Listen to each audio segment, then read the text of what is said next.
Agora a gente vai dar uma olhada na nomenclatura de ânions. Lembrando que um ácido, quando colocado em água, ela vai liberar H+, ou H3O+, como único cátion, mas vai poder liberar vários tipos de ânions. A gente tem que aprender a nomear esses ânions, tá? Principalmente porque essa nomenclatura vai interferir lá na frente em outra função inorgânica.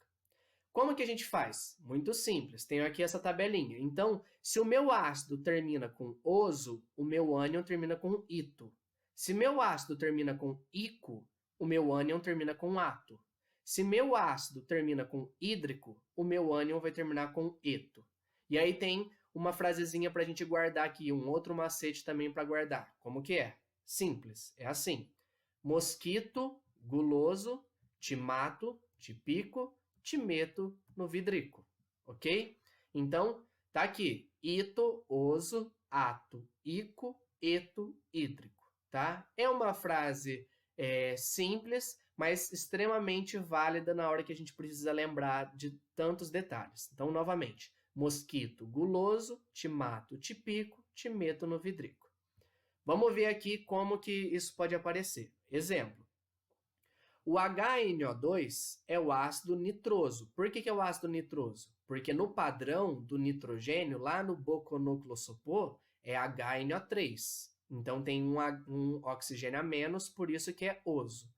O ácido nitroso, quando ele perde esse hidrogênio, ele vai dar origem ao ânion nitrito. Por que essa carga negativa aqui? Porque ele perdeu um H, e cada H é um positivo. Então, cada H que perde, eu aumento uma carga negativa no ânion. NO2- é o ânion nitrito. H3BO3, ele está lá no padrão, é o ácido bórico, ok? Lá no boconoclosopô. Quando ele perder os 3 hidrogênios dele, ele vai dar origem ao ânion borato. Perceba que o nome do ânion aqui não tem relação, né? Não preciso colocar aqui um prefixo de quantidade da carga. Então, mesmo que aqui é 1 e aqui são 3 menos, não interfere aqui falar mono, di, tri, enfim. Tá? Mas por quê? Eu tenho 3 hidrogênios que eu perco, por isso que eu fico com 3 negativos aqui. Então, BO3 continua, mas aqui 3 fica 3 negativos aqui. Então, o ácido bórico dá origem ao ânion borato. E o H2S? Ele é um hidrácido, ele é o ácido sulfídrico. Quando ele perde os 2 hidrogênios dele, dá origem ao S2-. Esse daqui é o ânion sulfeto. Então, como eu expliquei aqui, ó, oso dá origem ao ânion ito. Ácido nitroso, nitrito. Ácido bórico, borato. Ácido sulfídrico, sulfeto. Continuando, vamos ver mais exemplos agora.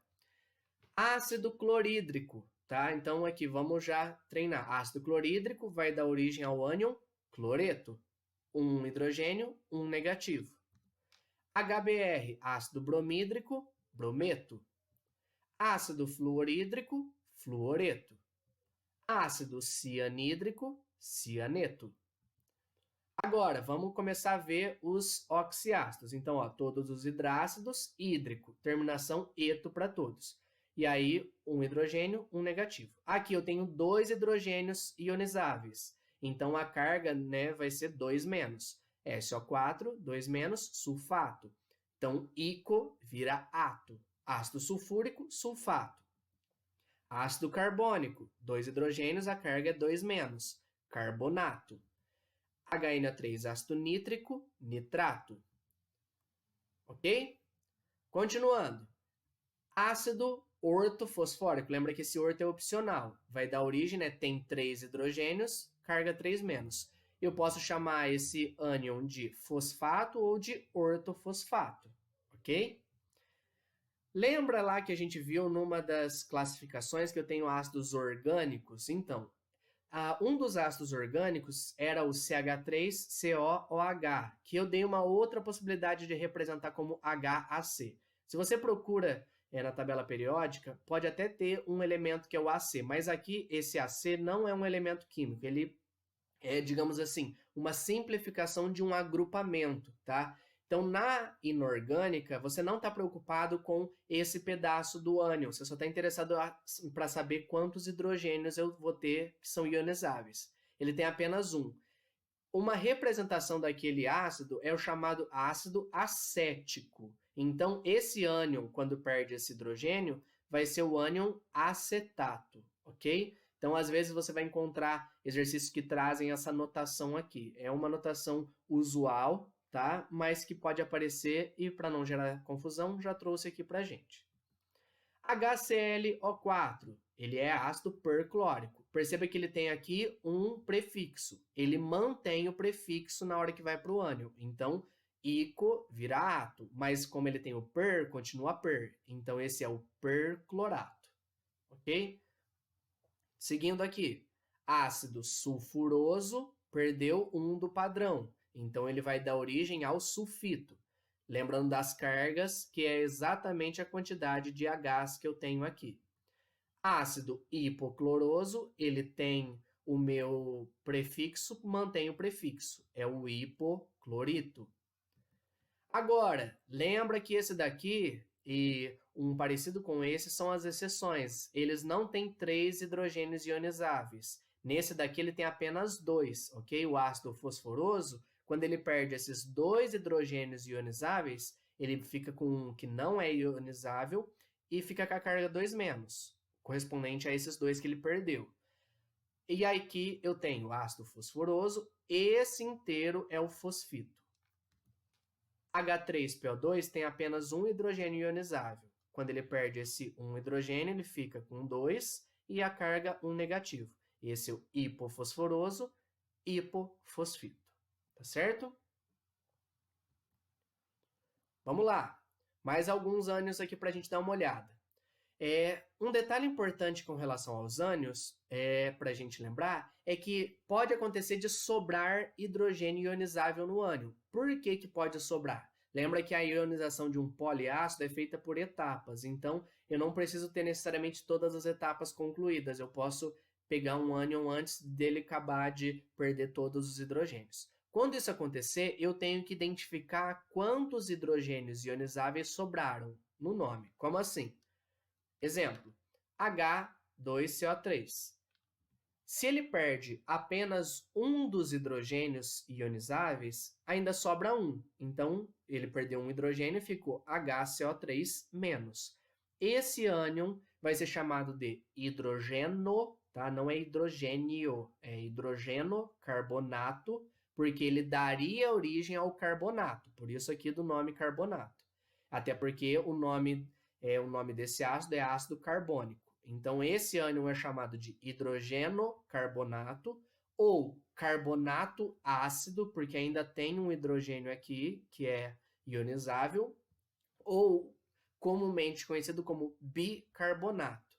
Cuidado, peça especial, cuidado seu nesse bi aqui, tá? Esse bi no nome não quer dizer que tem 2 carbonatos, ou quer dizer com relação à carga. Esse bi significa que tem ainda um hidrogênio ionizável no meu ânion. Outro exemplo, ácido sulfúrico, antes dele perder os 2, quando ele perde apenas um dos hidrogênios ionizáveis, ele dá origem ao hidrogeno sulfato, ou sulfato ácido, ou bisulfato, ok? H3PO4, se ele perde apenas um dos hidrogênios ionizáveis, lembra que ele tem 3 hidrogênios ionizáveis. Ele fica H2PO4-.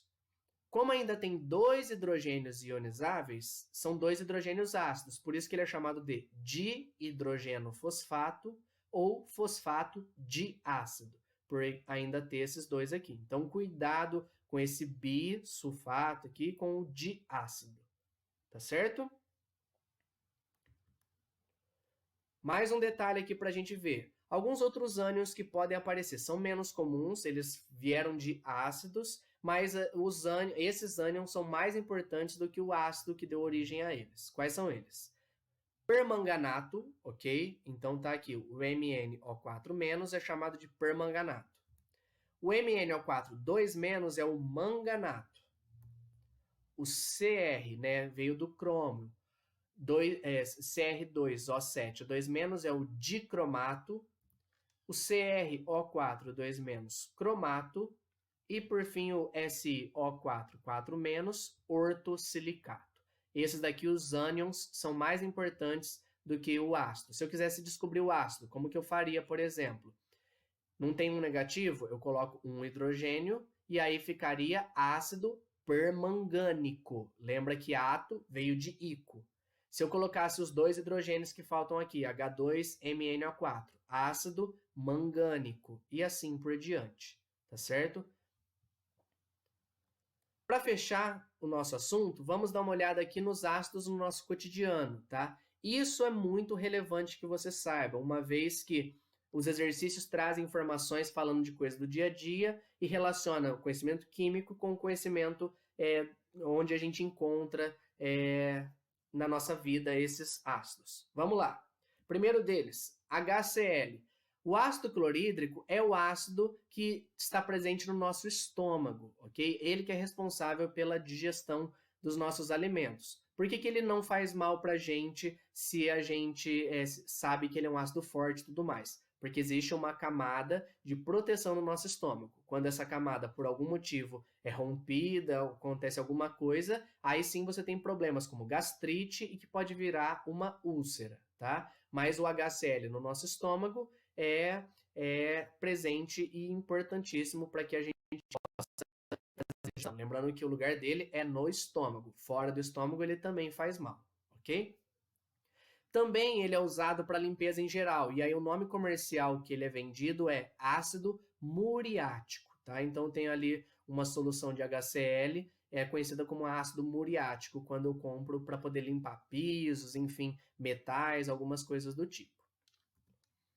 HF é usado, o ácido fluorídrico é usado para a gravação de vidros. Ele é muito interessante. Mesmo sendo um ácido moderado, não é um ácido forte, ele consegue corroer vidros. Então, ele é usado para marcar vidros. Tanto é que você não pode guardar HF num recipiente de vidro, tá? Senão ele vai reagir com o vidro. Você tem que guardá-lo em recipientes de plástico, tá certo? Então, tá aí uma aplicação muito interessante dele. Lembrando que mesmo sendo moderado, ele também pode fazer mal para a nossa saúde. HCN. Lembra que HCN é o ácido cianídrico e ele, antes de borbulhar, ele é um gás, e aí quando eu borbulho em água que ele vira esse ácido. O HCN é usado em câmara de gás, tanto é que ele é usado em câmara de gás para pena de morte, tá? Então, ele é um gás venenoso e quando você aspira, você pode ter problemas respiratórios, enfim, e que levam à morte, tá? Existem outros lugares onde a gente pode encontrar quantidades de cianeto, e cianeto pode fazer mal. Então, aspirar HCN é tóxico. H2S, ácido sulfídrico, tem uma característica interessante.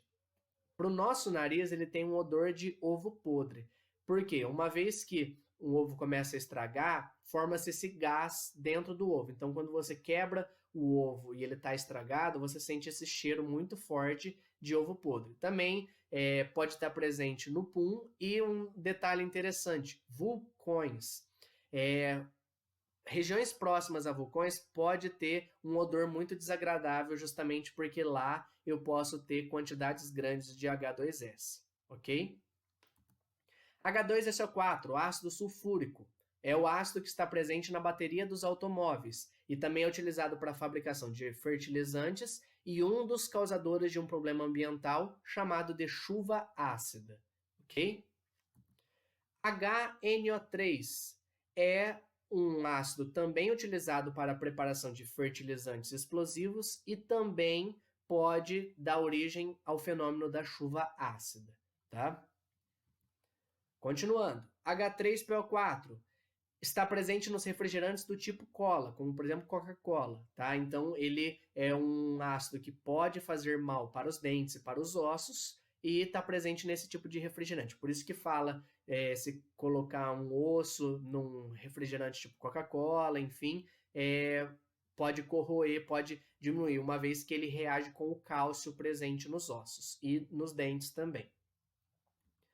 H3BO3, ácido bórico. Ele está presente no que a gente chama de água boricada. Água boricada é aquela solução que você pode pingar no seu olho quando você precisa limpar o olho, por exemplo. Então, ele é um antisséptico e que pode, de fato, ajudar em certas limpezas e tudo mais. Só que cuidado que a quantidade de ácido bórico pode também causar queimaduras, ok?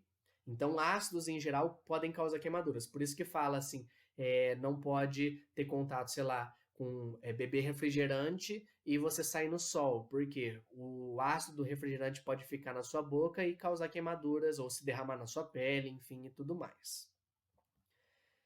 Esse daqui, né, o CH3COOH, também na inorgânica aparece como HAC, que é o ácido acético, é o principal componente do vinagre. É ele que é o responsável pela acidez do vinagre. Então, qualquer tipo de vinagre contém o que a gente chama de ácido acético.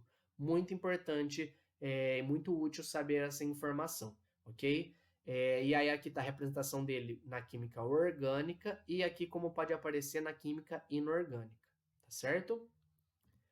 E, por fim, o H2CO3, que é o ácido carbônico. Ele é muito importante na natureza, tá? Ele aparece em diversos equilíbrios de ecossistemas. Se você vai a fundo analisar cada uma das coisas, você consegue perceber a presença desse ácido. Ele está presente também nas bebidas gaseificadas, só que porque ele é um ácido instável. Como assim? Quando eu borbulho gás carbônico na água, né, e o refrigerante tem água, forma-se esse ácido, tá certo? Então, qualquer tipo de refrigerante ou de bebida gaseificada vai ter uma quantidade de H2CO3. E aí, justamente, por ser instável, quando eu abro uma garrafa de refrigerante, parte desse ácido sai na forma de gás carbônico.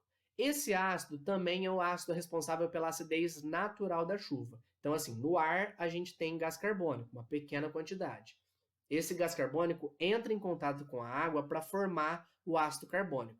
Chuva tem um pH levemente ácido, tá certo?